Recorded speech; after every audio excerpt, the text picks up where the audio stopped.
प्रेक्षकांनो, कारण गुन्ह्याला माफी नाही या मालिकेचा रिव्ह्यू तुम्ही ऐकत आहात. मी अनघा आणि सिरियल ह्या आपल्या नवीन चॅनलवर. सुरुवातीलाच वंदना पत्ता विचारून एका माणसाचा खून करते असं दाखवण्यात आलं आहे. ही मुलगी संध्या जमदाडेची जी सायकोथेरपिस्ट आहे, काय ती थेरपी घेते ना ती मुलगी, तर तिने तिच्या वडिलांसाठी घड्याळ गिफ्ट आणलं आहे आणि ते बघून तिच्या वडिलांच्या डोळ्यात पाणी आलं आहे. आता तिचे वडील आपुलकीने तिला जवळ घेत आहेत आणि तिच्या दुसऱ्या बहिणीला सुद्धा. तर आता पुढे आपण बघतोय, पहाटे ही जेव्हा उठून बघते तर तिचे वडील जागेवर नसतात. आता ती खूप टेन्शनमध्ये येते आणि आता सगळीकडे शोधाशोध करायला लागते तिच्या वडिलांची.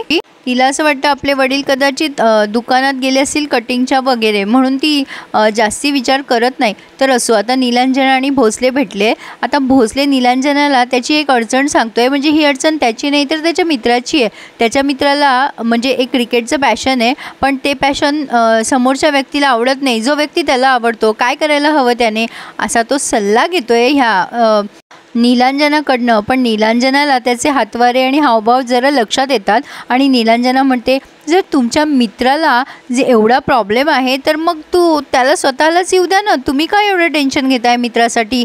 आता भोसले पडलाय बुचकळ्यामध्ये. आता काय उत्तर द्यावं नीलांजनाला. तेव्हा तो म्हणतो की हे बघा, काय आहे ना, हा माझा नातलग आहे आणि त्याला म्हणजे मी पोलीस आहे हे आवडत नाही आहे, तर मी त्याला कसा कन्व्हिन्स करू, मला सांगा ना जरा. त्यावर ही नीलांजना हसायला लागते आणि म्हणते, भोसले भोसले प्रेमात बिमात पडला की काय. हे ऐकल्यानंतर भोसलेला आश्चर्यच वाटतंय की नीलांजना मॅडमला कसं कळलं मी प्रेमात आहे. त्यावर ती म्हणते, काय भोसले, ऑब्वियस आहे, किती डिप्रेस आहे तुम्ही आणि तुमच्या डोळ्यात दिसतंय, तुम्ही खोटं बोलू शकत नाही. पण इट्स ओके, ही चांगली भावना आहे, तुम्ही एवढा का विचार करताय. भोसले म्हणतो, नाही हो मॅडम, असं काही नाही आहे, पण प्लीज कोणाला सांगू नका हां इतक्यात. आता नीलांजना म्हणते, हो पण मला त्या मुलीचं नाव तर सांगा. आता भोसले त्या मुलीचं नाव सांगणार तेवढ्यात गपचूप बसतो आणि तिथून निघून जातो. काय मॅडम, मला काही नाव सांगायचं नाही आहे तुम्हाला, असं तो म्हणतो. तर असो, आता इकडे ही हसायला लागते नीलांजना की असो, पण नीलांजनाने ओळखले ही काही कमी गोष्ट नाही आहे, छान दाखवलं आहे. तर आता इकडे ही संध्या तिच्या वडिलांना सगळ्या गल्लीमध्ये शोधत असते. बऱ्याच लोकांना ती विचारपूस करते, पण तिचे बाबा कुठेच नाही आहेत.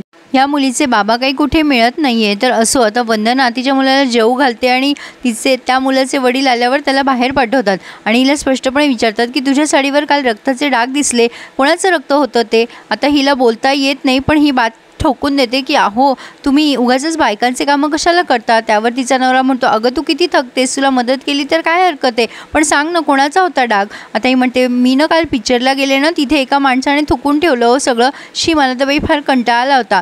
आता ते तिचे खोटा नवरा आहे वंदनाचा, तो म्हणतो, अगं तू खूप साधी आहेस ना, म्हणून मला खूप भीती वाटते की तुला कोणी फसवेल. या माणसाला वंदनाने पूर्ण त्याच्या ताब्यात घेतले असं म्हणायला हरकत नाही आहे आणि आता त्याला जवळ घेते. असो, आता ही संध्या तिच्या वडिलांना शोधून शोधून परेशान झाली आहे.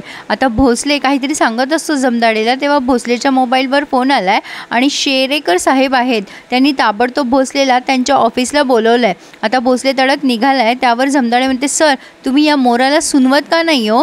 तर आता भोसले म्हणतो, हे बघ, त्यांची रँक मोठी आहे आणि आपली रँक लहान आहे, त्यांना जरा मानाने बोलत जा, अशा पद्धतीने बोलत जाऊ नको, ते सिनियर आहेत आपले, असं म्हणून आता भोसले निघून गेला आहे. पण जमदाडे म्हणते, मी नाही का हो तुम्हाला इज्जत देत. तर असो, आता भोसले जमदाडेला म्हणतोय, शेरेकर सरांना जरा व्यवस्थित इज्जत देत जा, नीट वागत जा, आणि ते मोठे आहेत, त्यांनी बोलवलं मी चाललो आहे, त्यांनी जे सांगितलं ते मी करणार. पण आता हे जमदाडेला पटत नाही आहे. छोटासा वाद दाखवला दोघांमधला. असो, आता वंदना तिचे कपडे धुवून टाकत असते, तेव्हा त्या माणसाचा पुन्हा फोन येतो आणि तो ऑफर करतो तिला ऑफिसमध्ये काम करायची. त्यावर ही म्हणते, हे बघ, मला काही तुमची ऑफर वगैरे नको आहे, पटकन बोल काय काम आहे. तेव्हा हा म्हणतो, बरं नसेल तुला इंटरेस्ट तर मग सुपारी देतो तुला, आणि ती सुपारी कुठली तरी जवळपासचीच आहे आणि आता वंदनाने ती सुपारी स्वीकारली आहे.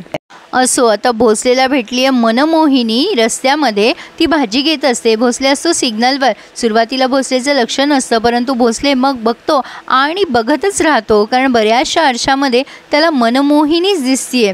असो, आता ही मनमोहिनी रिक्षात बसून निघून गेली आहे. सिग्नल ग्रीन झाला आहे, पण आता भोसले मात्र अजून तिथेच उभा दाखवला. असो, आता संध्याची वडिलांची विचारपूस करायला गल्लीतले सगळेच लोक येत आहे. संध्या आता तिच्या वडिलांचे डॉक्युमेंट शोधत असते, जे की हजर नाही आहेत घरामध्ये. आता तिला टेन्शन आलं आहे, म्हणून तिने जमदाडेला कॉल केला आहे. जमदाडे म्हणते, ते ऑफिसला जातात, तिथे चौकशी कर. त्यावर ही सांगते की माझे वडील ऑफिसला नाही जात, ते घरीच राहायचे. आता जमदाडे म्हणते, काळजी करू नकोस, मी तिथे येते. त्यावर ही मुलगी म्हणते मी येऊ का मॅम? तेव्हा ही म्हणते नाही नाही मी येते, तू काळजी करू नकोस, आईला समजावून सांग. तर अशा पद्धतीने त्या मुलीने तिच्या आईला जरा धीर दिलाय की बाबा परत येतील, तू नको चिंता करू. तर प्रेक्षकांनो, इथे हा रिव्ह्यू पूर्ण झालाय. पुढे आपण बघतोय की जमदाडे पोहोचली आहे त्या संध्याच्या घरी आणि बाहेरच तिला कुंडीमध्ये काहीतरी दिसतंय. काय आहे ते काही दाखवलं नाही आहे. आणि भोसले 2 खून झालेत, तर ते दोन्ही खून झालेल्या मृत व्यक्तींचे फोटो घेऊन एका लग्न संस्थेत गेला आहे आणि या दोघांची इथे लग्न संस्थेच्या ऑफिसमध्ये नोंदणी केली आहे का हे तपासून सांगा असं म्हणतोय. तर प्रेक्षकांनो, आता जमदाडेलाही कळलं आहे की वंदना ही खुलेआम फिरतीये कारण एका माणसाचा हातोड्याने मृत्यू झाला असं तिला कळलं आहे. तर आता वंदना जमदाडेच्या समोर येईल का आणि भोसले सर मनमोहिनीला त्यांच्या मनातलं गोष्ट सांगू शकतील का हे बघणं पुढे इंटरेस्टिंग ठरणार आहे. त्यासाठी प्रेक्षकांनो, मला तुमच्या सबस्क्रिप्शनची खूप आवश्यकता आहे. So please subscribe my channel and enjoy my all reviews. धन्यवाद.